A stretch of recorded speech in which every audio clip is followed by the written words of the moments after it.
जय हिंद दोस्तों। कैसे हो आप सभी? उम्मीद है आप बहुत अच्छे होंगे।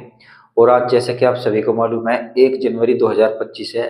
कुछ लोग बहुत उत्साह के साथ नया साल मना रहे होंगे, लेकिन हमारा तो नया साल, हमारी ईद, हमारी दीपावली तो तभी होगी जब हम यहाँ पर कोई सरकारी नौकरी ले लेंगे। ठीक है, तो हमारे लिए तो सभी दिन एक जैसे होने वाले हैं। तो चलिए, आज की इस क्लास में जो हम अपना नया चैप्टर शुरू करने वाले हैं वो है कारक। कारक को बहुत अच्छे से डिटेल में पढ़ेंगे ताकि आप किसी भी एग्जाम में अगर बैठोगे तो आपको कोई भी प्रश्न यहाँ से बाहर ना हो पाए। ठीक है, तो आइए वीडियो को शुरू करते हैं।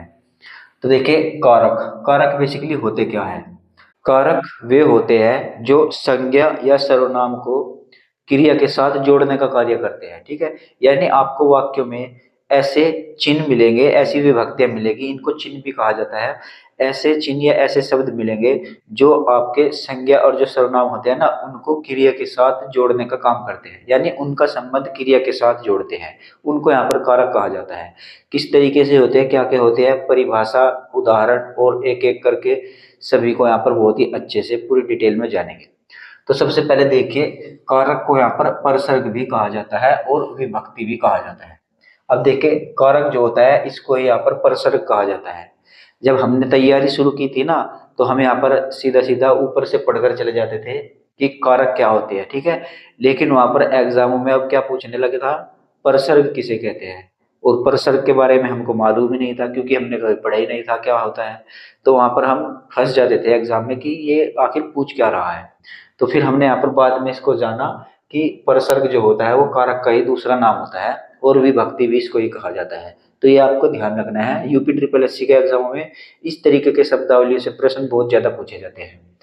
तो कारक को ही यहाँ पर परसर्ग कहा जाता है और विभक्ति भी इसी को कहा जाता है। अब देखिए, इसकी परिभाषा देख लीजिए। कारक की परिभाषा क्या होती है। वे शब्द जो संज्ञा या सर्वनाम का संबंध क्रिया के साथ जोड़ते हैं, यानी वे शब्द आपको वाक्य में मिलेंगे जो संज्ञा या सर्वनाम का संबंध क्रिया के साथ जोड़ेंगे, वे यहाँ पर आपके कारक कहलाते हैं। जैसे कि उदाहरण देखेंगे, आपके बहुत अच्छे से क्लियर होगा। ये देखिए, उदाहरण है यहाँ पर एक, शिक्षक ने छात्र को डंडे से मारा। ये एक वाक्य लिखा गया है। अब देखिए, जो शिक्षक है ये एक संज्ञा शब्द है। शिक्षक जो होता है वो संज्ञा शब्द ही तो है भाई। शिक्षक एक जातिवाचक संज्ञा है। संज्ञा का चैप्टर अगर आपने नहीं पढ़ा है तो आप उसको पढ़िएगा, आपकी समझ में आएगा कि हाँ वाकई में शिक्षक जो है वो एक संज्ञा शब्द है। और छात्र, छात्र भी संज्ञा शब्द है। डंडा ये भी संज्ञा शब्द है। ठीक है, और मारा ये क्या है आपका, ये क्रिया शब्द है। मारना क्या होता है, क्रिया होता है ना। तो ये मारा जो होगा ये क्रिया हो गया। अब देखिए, ये संज्ञा को क्रिया के साथ कैसे जोड़ेगा, देखिए कौन से शब्द जुड़ दिया है। शिक्षक ने, ये देखिए जो ने है ना, शिक्षक ने छात्र को डंडे से मारा। अब देखिए, ये ने और ये को और ये से, ये क्या है आपकी, ये आपके कारक चिन्ह है। ठीक है, इनको यहाँ पर कारक कहा जाता है। एक बार फिर से देखिएगा, ये जो आपके ये दिया गया है ना, शिक्षक ने छात्र को डंडे से मारा। अब देखिए, अगर हम यहाँ पर इन कारक चिन्हों को यहाँ पर हटा दें तो इस वाक्य का कोई अर्थ ही नहीं निकल कर आएगा। जैसे कि जिसके यहाँ पर हमने अंडरलाइन किया है ना, ने को से, इसको निकाल कर हम यहाँ पर वाक्य को बोलने का प्रयास करेंगे। शिक्षक छात्र डंडे मारा, क्या कोई समझ में आया? शिक्षक छात्र डंडे मारा, कुछ समझ में नहीं आया। लेकिन हम यहाँ पर कारक चिन्हों का प्रयोग करते हैं, तो ये कारक चिन्ह जो होते हैं ये आपस में इन शब्दों को एक दूसरे से जोड़ देते हैं, यानी संज्ञा सर्वनाम को इस क्रिया के साथ जोड़ देंगे तो यहाँ पर एक पूर्ण अर्थ निकल कर आएगा। जैसे कि देखिए, शिक्षक ने छात्र को डंडे से मारा। ठीक है, तो शिक्षक हो गए, किसने मारा है, शिक्षक ने मारा है डंडे से।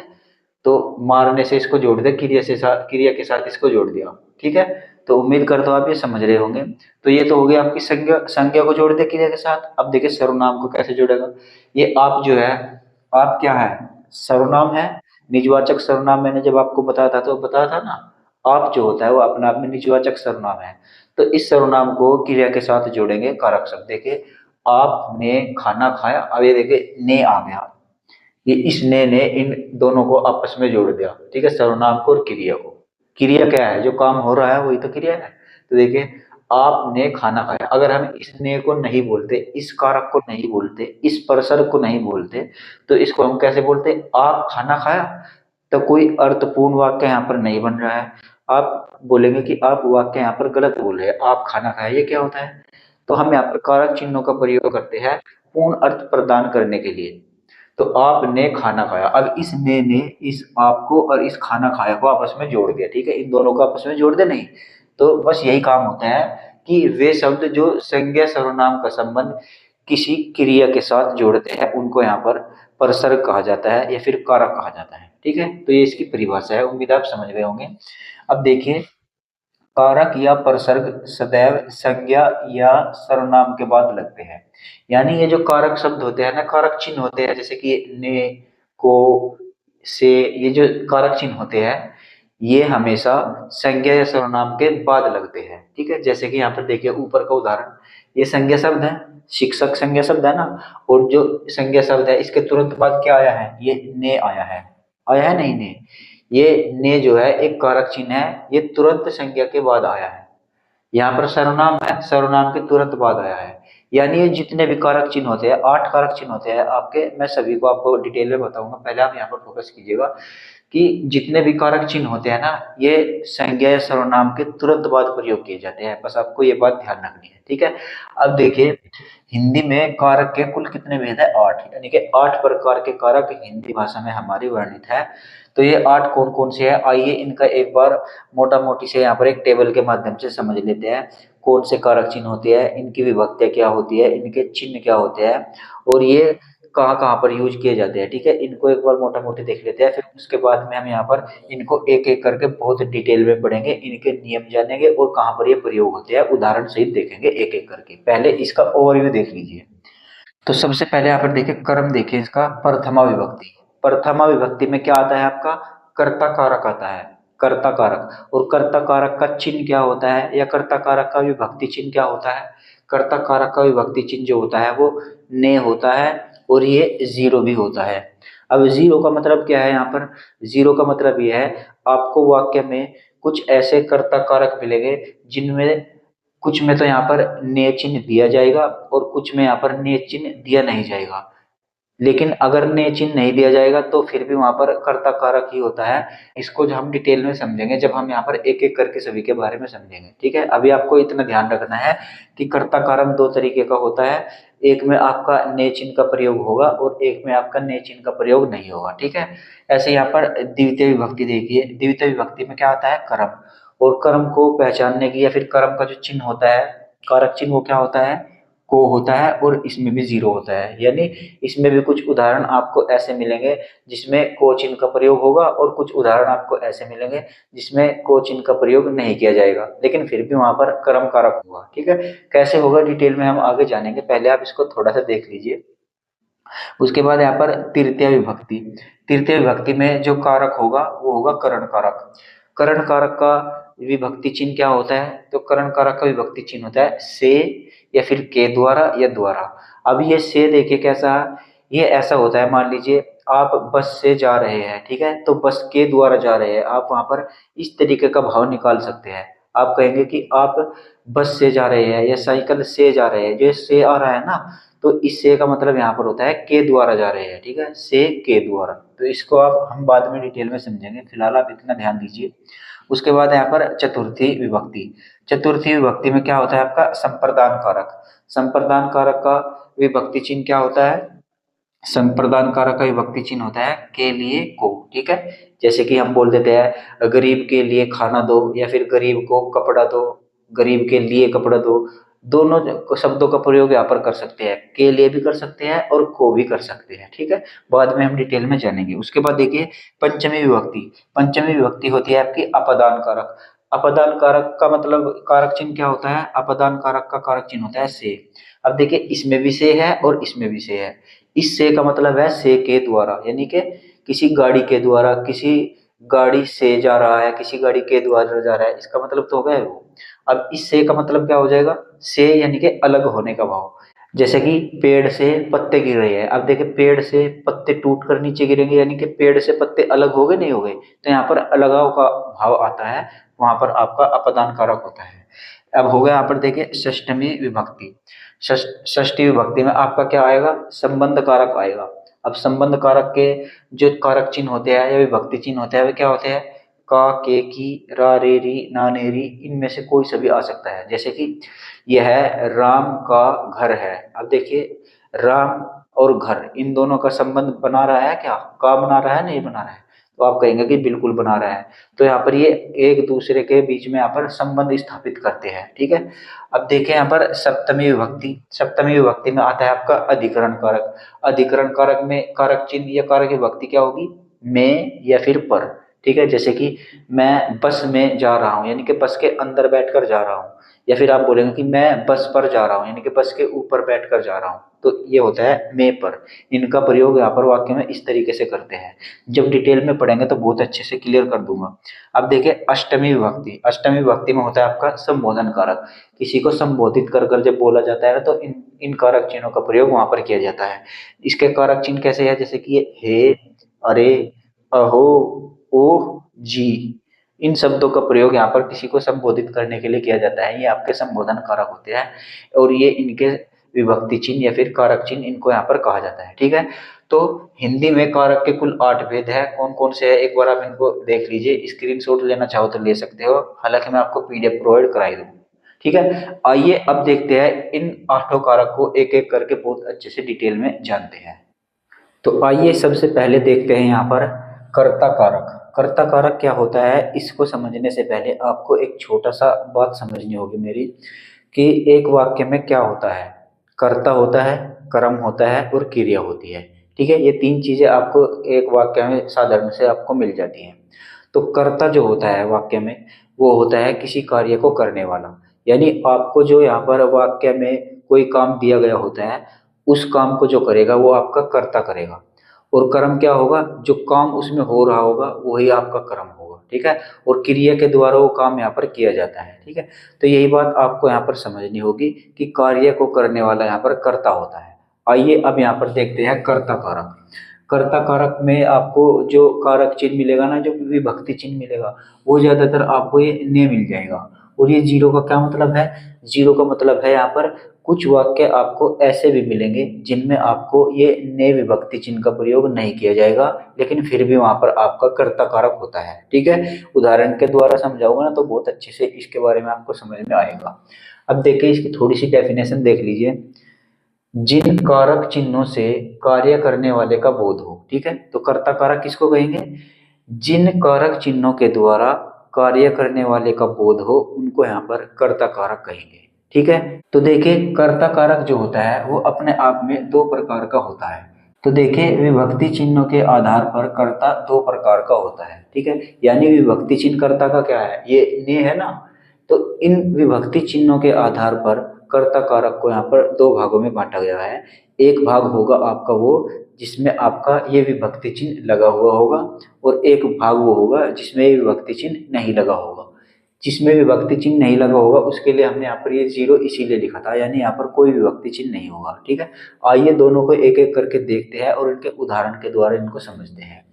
तो देखिए पहला भेद है कर्ता कारक का, विभक्ति चिन्ह सहित कर्ता कारक, ठीक है। विभक्ति चिन्ह सहित यानी इसमें जो विभक्ति चिन्ह होगा वो मौजूद होगा। और कर्ता कारक का विभक्ति चिन्ह क्या बताया था मैंने आपको, कर्ता कारक का विभक्ति चिन्ह मैंने आपको बताया था ये ने, ठीक है।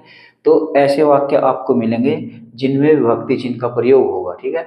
जिनमें विभक्ति चिन्ह उपस्थित होता है उनको यहाँ पर विभक्ति चिन्ह सहित कर्ता कारक कहेंगे। इसके उदाहरण देखें यहाँ पर, जैसे कि यहाँ पर देखिए शिक्षक ने पाठ पढ़ाया। अब देखिए शिक्षक ने पाठ पढ़ाया, तो पाठ किसने पढ़ाया, शिक्षक ने पढ़ाया। तो पाठ जो होता है वो कार्य कार्य क्या हो रहा है, पाठ पढ़ाने का कार्य हो रहा है। तो पाठ पढ़ाने का कार्य कौन कर रहा है, शिक्षक कर रहा है, यानी शिक्षक यहाँ पर क्या है, करता है। और मैंने आपको बताया था कि कर्ता वो होता है जो कार्य को करता है, ठीक है। कार्य को करने वाले को ही कर्ता कहा जाता है।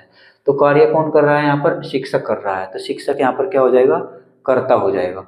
अब इसमें कर्ता कारक चिन्ह कौन सा है, यहाँ पर देखिए ये ने है आपका, जो ये आपका कर्ता कारक हो जाएगा। और कर्ता कारक में भी कौन सा हो जाएगा, विभक्ति चिन्ह सहित कर्ता कारक, यानी कि इस वाक्य में आपका विभक्ति चिन्ह सहित कर्ता कारक है, यानी इसमें विभक्ति चिन्ह मौजूद है, ये ने मौजूद है, कुछ वाक्य आपको ऐसे मिलेंगे जिसमें ये ने मौजूद नहीं रहेगा। ठीक है, तो उम्मीद आप समझ गए होंगे। उसके बाद देखिए दूसरा उदाहरण, राशिद ने एमए पूरा कर लिया। अब देखिए काम क्या हो रहा है इस वाक्य में, एमए को पूरा करने का काम हो रहा है कि एमए था वो पूरा हो रहा है। तो उस कार्य को पूरा कौन कर रहा है, उस कार्य को जो पूरा कर रहा है वो राशिद कर रहा है। यानी राशिद यहाँ पर क्या हो जाएगा, कर्ता हो जाएगा। ठीक है, तो कर्ता कारक यहाँ पर हो जाएगा। ठीक है, और इसकी पहचान यहाँ पर क्या बताई गई है, ने बताई गई है। यानी यहाँ पर कारक चिन्ह यहाँ पर ने का प्रयोग होता है। ठीक है, तो वहां पर आपके कर्ता कारक होते हैं। अब देखिए एक और उदाहरण देखिए यहाँ पर, मैंने उसे पढ़ाया। अब देखिए जरूरी नहीं है आपको ने डायरेक्ट ही लिखा हुआ मिल जाए, ने आपका यहाँ पर छुपा हुआ भी होता है। जैसे कि यहाँ पर देखिए मैं उसे पढ़ा, तो मैंने उसे पढ़ा, इसमें ने यहाँ पर आ गया है, मैंने उसे पढ़ाया। अब आपको इस ने शब्द पर ज्यादा फोकस नहीं करना है। ये ने शब्द जो है आपका पहले एग्जामों में पूछा जाता था, बहुत आसान प्रश्न जब बनते थे। लेकिन आजकल कंपटीशन जो है बहुत हाई हो गया है, उसमें आपसे ये सीधे सीधे प्रश्न नहीं पूछे जाते कि राम ने रावण को मारा, ऐसे सीधे सीधे जो वाक्य आते हैं ना, उनमें सीधा सीधा दिख रहा होता है कि ने लग गया है तो यहाँ पर आपका कर्ता कारक हो जाएगा। लेकिन अब ऐसे एग्जामों में नहीं पूछा जाता। अब पूछे कैसे जाते हैं, अब हिडन होते हैं ये, इन हिडन को यहाँ पर कैसे पहचानना होता है, इनको पहचानने का बस यही तरीका है कि आपको कर्ता के बारे में पता हुआ होना चाहिए। यानी आपके वाक्य में अगर कर्ता मौजूद है और उसको अंडरलाइन कर दिया है तो आपको पता होना चाहिए कि ये कर्ता है और ये इस वाक्य में इस कार्य को कर रहा है, तो वहां पर आपका कर्ता कारक होता है। ठीक है, जैसे कि यहाँ पर देखिए मैंने उसे पढ़ाया। अब आप गौर से देखोगे तो इसमें ने कारक चिन्ह का तो प्रयोग कहीं पर दिख नहीं रहा। ठीक है, दिख नहीं रहा है ना। लेकिन अगर आप कंसेप्ट से जाओगे और आप समझोगे कि मैंने उसे पढ़ाया, तो यहाँ पर काम क्या हो रहा है, काम क्या हो रहा है, यहाँ पर पढ़ाने का कार्य हो रहा है। तो पढ़ाने का कार्य किसने किया है, मैंने। ये देखिए मैंने, पढ़ाने का कार्य किसने किया है, मैंने किया है। तो ये मैंने जो होगा ये आपका क्या है, कर्ता। यानी कि कार्य को करने वाले को ही तो कर्ता कहते हैं, और पढ़ाने का कार्य किसने किया, मैंने। ये मैंने यहाँ पर क्या हो गया, कर्ता हो गया। और इसमें यहाँ पर देखिए ने भी छुपा हुआ है, ये ने, मैंने उसे पढ़ाया, तो यहाँ पर हो जाता है आपका कर्ता कारक। ठीक है, जैसे कि मैंने उसे रुलाया, काम क्या हो रहा है, रुलाने का कार्य हो रहा है, और कौन रुला रहा है, मैंने। यानी मैंने इसमें यहाँ पर कर्ता है नहीं है, जब करता है तो यहाँ पर कर्ता कारक हो जाएगा। ठीक है, आपको एग्जाम में अंडरलाइन करके भी दिया जाएगा कि इसमें कौन सा कारक होता है। ठीक है, उसने टेढ़ी चाल चली।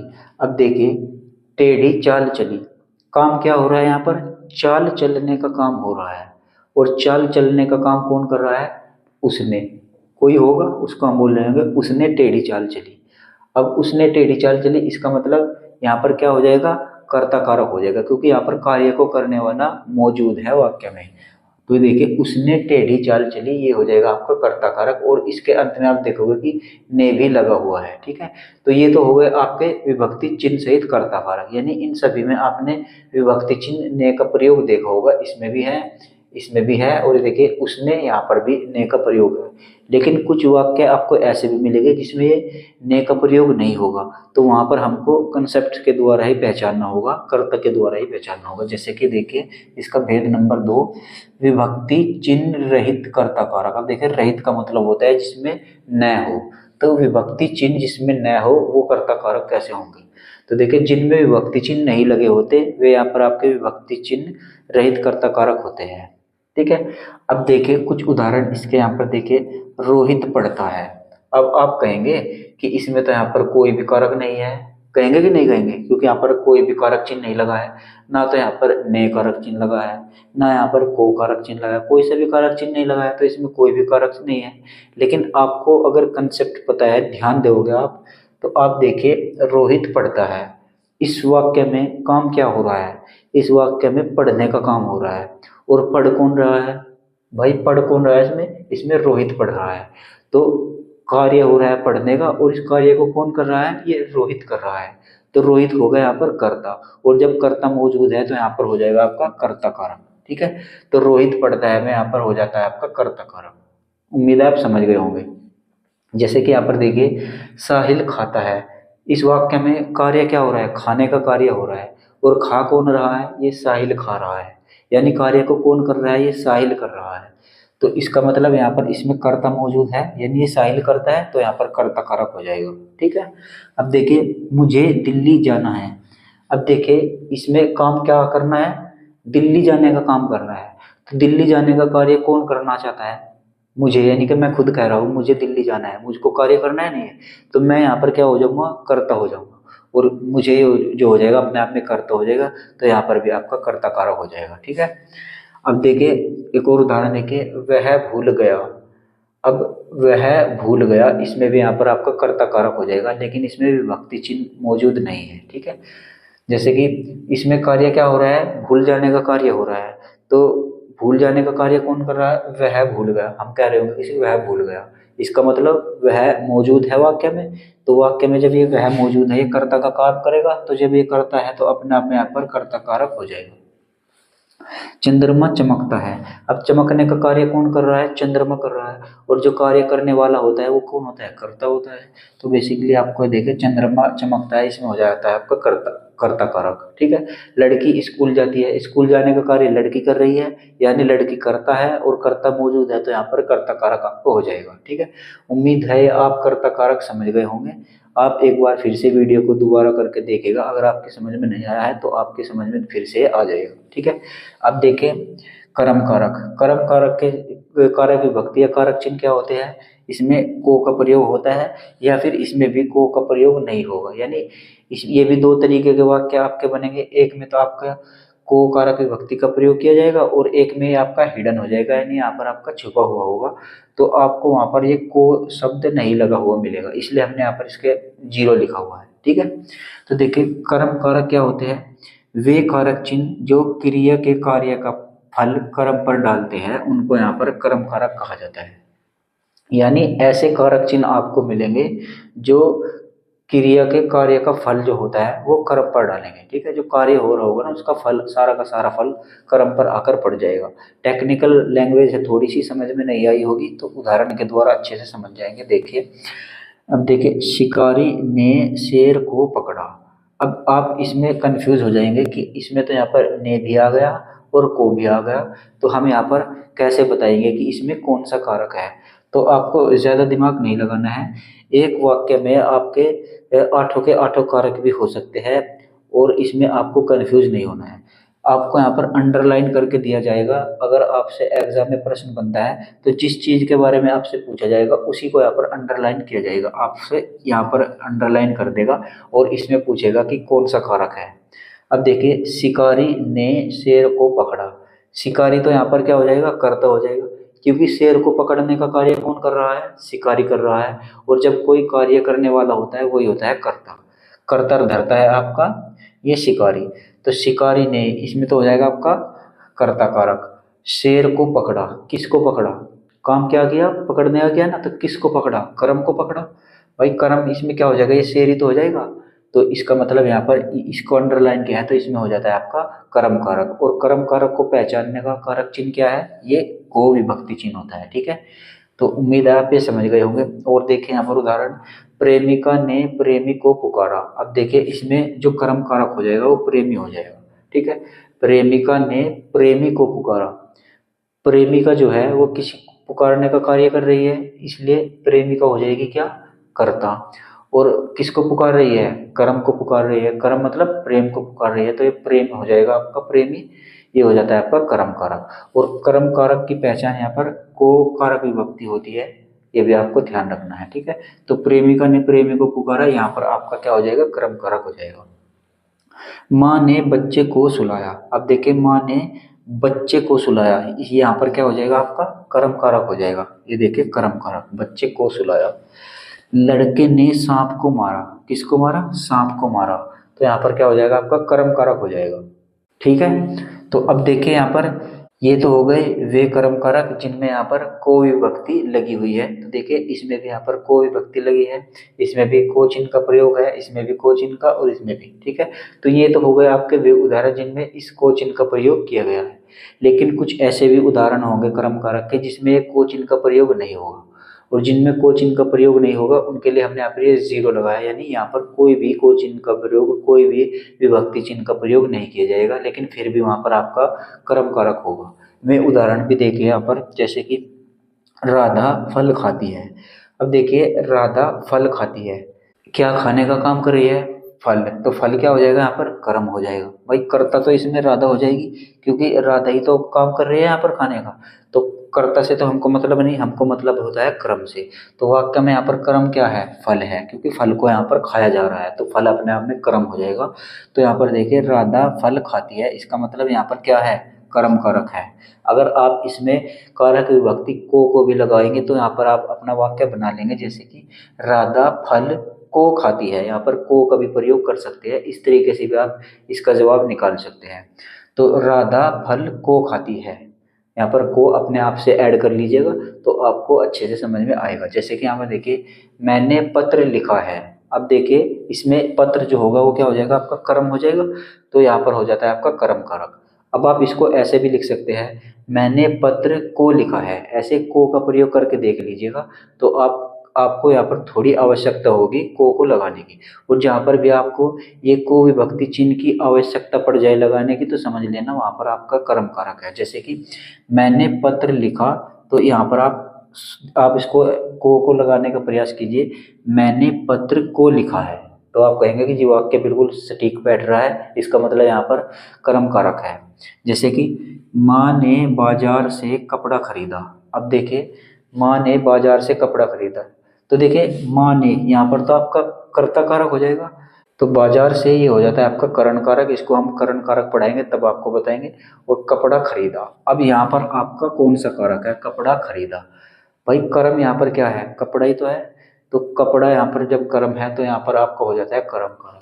अब आप इस पर देखिए, आप थोड़ा सा यहाँ पर को विभक्ति चिन्ह को लगाने का प्रयास कीजिए और देखिए कि वाक्य आपका सटीक बैठ रहा है कि नहीं बैठ रहा है।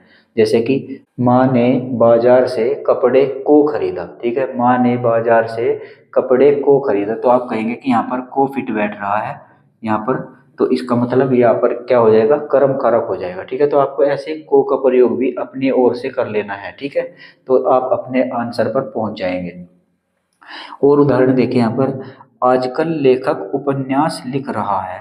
अब देखिए आजकल लेखक उपन्यास को लिख रहा है, यहाँ पर देखिए को का प्रयोग कर सकते हैं।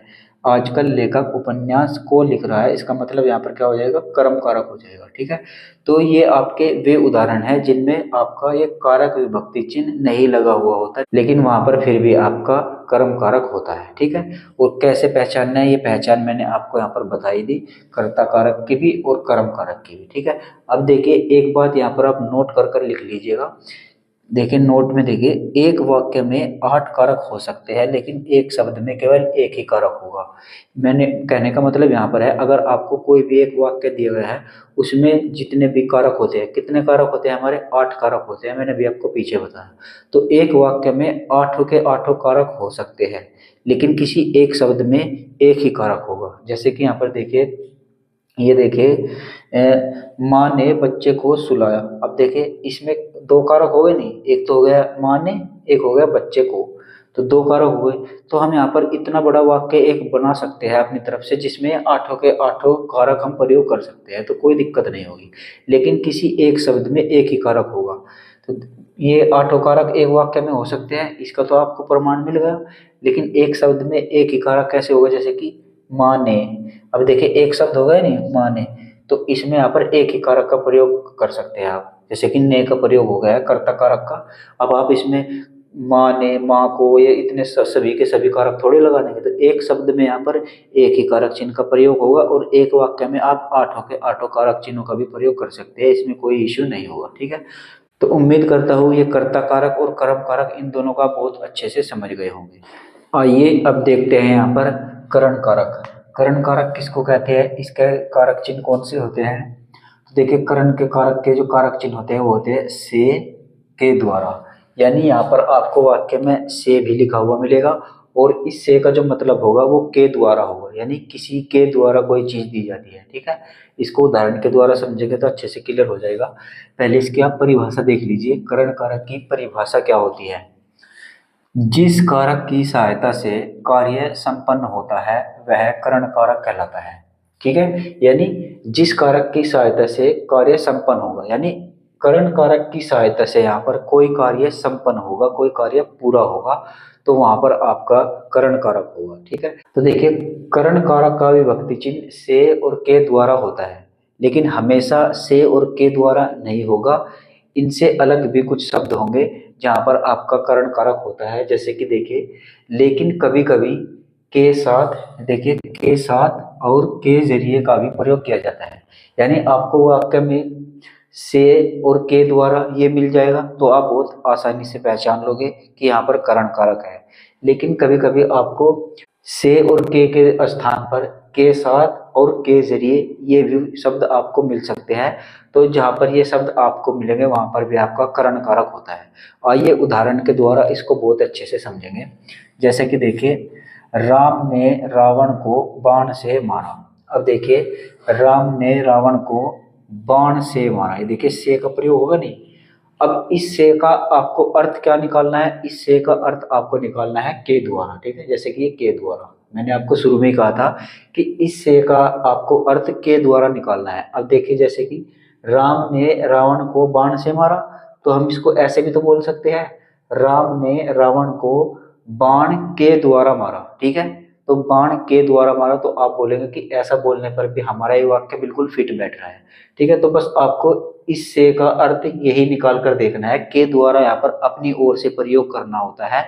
अगर आपका के द्वारा प्रयोग करने से आपका वाक्य बिल्कुल सटीक बैठ रहा है कि बाण के द्वारा मारा, तो आप समझ जाना वहां पर आपका करण कारक है। ठीक है, जैसे कि यहाँ पर देखिए बच्चे गेंद से खेल रहे हैं। अब देखिए यहाँ पर से आ गया नहीं, तो बच्चे गेंद से खेल रहे हैं, तो किसके द्वारा खेल रहे हैं, बच्चे गेंद के द्वारा खेल रहे हैं। ठीक है, तो कार्य किसकी वजह से संपन्न हो रहा है, कार्य गेंद की वजह से संपन्न हो रहा है। नहीं भाई, बच्चे खेलने का ही तो कार्य कर रहे हैं।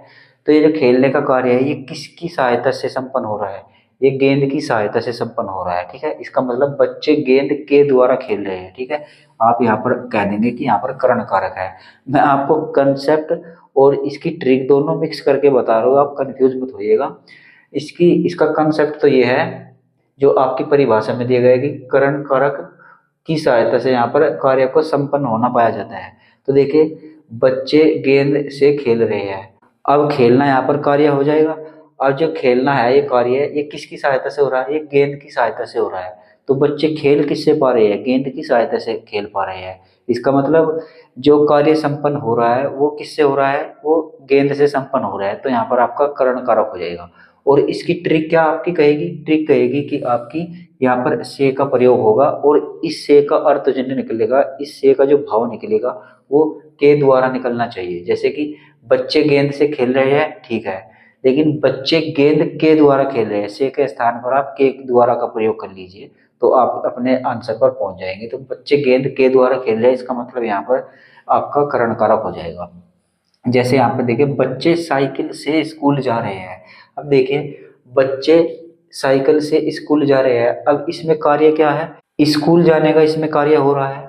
और स्कूल जाने का जो कार्य हो रहा है वो किसके द्वारा हो रहा है, वो साइकिल से संपन्न हो रहा है। ठीक है भाई, बच्चे साइकिल के द्वारा स्कूल जा रहे हैं ना, तो ये जो कार्य संपन्न हो रहा है जो कि आपकी परिभाषा में कहा गया था कि जिस कारक की सहायता से कार्य संपन्न होता है, तो यहाँ पर स्कूल जाने का कार्य हो रहा है। और ये स्कूल जाने का कार्य किसके द्वारा संपन्न हो रहा है, आप बोलेंगे कि ये साइकिल के द्वारा संपन्न हो रहा है, इसलिए यहाँ पर आपका क्या हो जाएगा, करण कारक हो जाएगा। ठीक है, अब देखिए बच्चे साइकिल से स्कूल जा रहे हैं। अब देखिए ट्रिक से इसको देख लीजिए, यहाँ पर से का प्रयोग हो गया, इसका मतलब यहाँ पर आपका करण कारक हो जाएगा।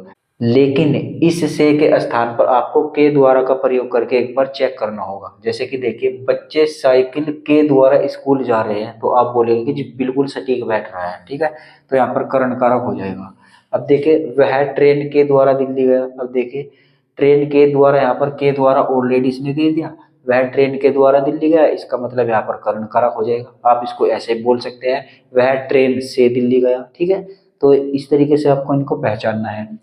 देखिए सेवा सत्कार से आदर बढ़ता है। अब देखिए सेवा सत्कार से आदर बढ़ता है, ये हो गई इसकी ट्रिक पहचानने की कि आदर जो बढ़ता है वो किससे बढ़ता है, सेवा सत्कार से बढ़ता है। तो हम इसको ऐसे भी तो कह सकते हैं, सेवा सत्कार के द्वारा आदर बढ़ता है। आप बोलेंगे जी बिल्कुल कह सकते हैं, तो यहाँ पर क्या हो जाएगा, करण कारक हो जाएगा। उसने उसे छल से पराजित किया। तो उसने जो पराजित किया है वो किससे किया है, छल से पराजित किया। या फिर आप इसको ऐसे बोल सकते हैं, उसने उसे छल के द्वारा पराजित किया, तो यहाँ पर करण कारक हो जाएगा। कानों सुनी बात पर यकीन मत करो। अब देखिए मैंने आपको बोला था हमेशा से और के द्वारा पर आपको फोकस नहीं करना है।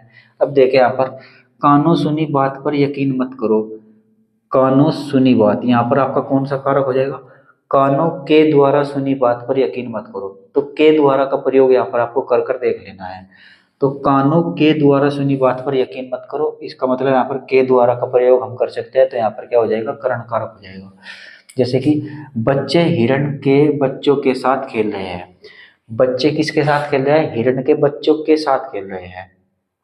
तो मैंने आपको कहा था कि यहाँ पर हमेशा से और के द्वारा नहीं आएगा, कभी कभी यहाँ पर आपका के साथ और के जरिए भी आएगा, तो वहां पर भी करण कारक होता है। अब देखिए आ गया ना, यहाँ पर बच्चे हिरण के बच्चों के साथ खेल रहे हैं, देखिए के साथ, जब के साथ आ जाएगा तो वहां पर भी आपका करण कारक होगा। ठीक है, ये आपको नोट डाउन करना है, इसको ध्यान देना है। देखिए जैसे कि पटेल जी ने सेना के जरिए हैदराबाद का विलय कराया। अब देखिए इसमें क्या आया है, पटेल जी ने सेना के जरिए, देखिए के जरिए आ गया है ना, तो यहाँ पर भी आपका करण कारक हो जाएगा। ये देखिए के जरिए मैंने आपको बोला था, के जरिए आ गया है तो यहाँ पर आपका करण कारक हो जाएगा। ठीक है, उम्मीद करता हूँ ये करण कारक आप समझ गए होंगे। आइए अब देखते हैं यहाँ पर संप्रदान कारक। संप्रदान कारक क्या होता है, जहां किसी को कुछ दिया जाता है वहां संप्रदान कारक होता है। यानी यहाँ पर किसी को कुछ देने का भाव आपको मिलेगा तो वहां पर आपका संप्रदान कारक होगा। संप्रदान कारक को पहचानने के जो विभक्ति चिन्ह होते हैं, कारक चिन्ह होते हैं, वो होता है के लिए या फिर को, इनका प्रयोग किया जाता है। आइए इसको समझते हैं। जैसे कि देखिए इसके विभक्ति चिन्ह होते हैं के लिए या फिर को। अब उदाहरण देखिए, गुरुजी को फल दो।